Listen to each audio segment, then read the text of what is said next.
12. Simplicity and good behavior. Baba was a great example of simplicity. He lived in a small room which was old-fashioned and its roof was made of tin sheets. That very room was his resting place, dining hall, small office and meeting place with children. White sheets were spread on the bed, white lime on the walls. There was no special decoration of the room and no external makeup. Sitting in that room, Baba, who was a great devotee of service, gave a new life to so many souls. So many sat there and experienced the happiness of meeting God and resolved to surrender themselves to God. He never rebuked or scolded anyone personally, rather he always spoke to everyone in soft, pleasant, good-willed and respectful words.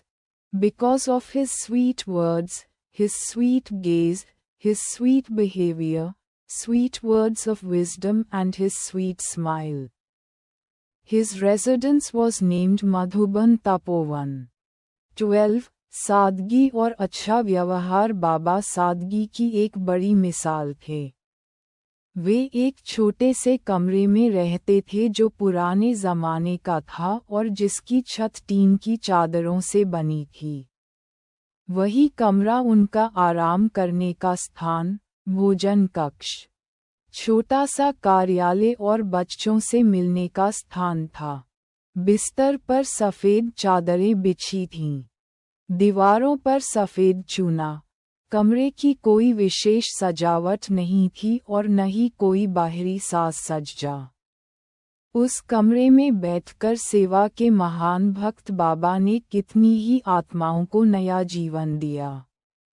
कितने ही लोगों ने वहां बैठकर ईश्वर से मिलने का सुख अनुभव किया और खुद को ईश्वर को समर्पित करने का संकल्प लिया.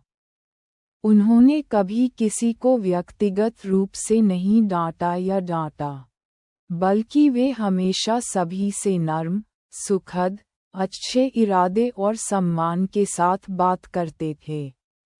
उनकी मधुर वाणी, उनकी मधुर दृष्टि, उनके मधुर व्यवहार, ज्ञान की मीठी बातें और उनकी मधुर मुस्कान के कारण उनके निवास का नाम मधुबन तपोवन पड़ा.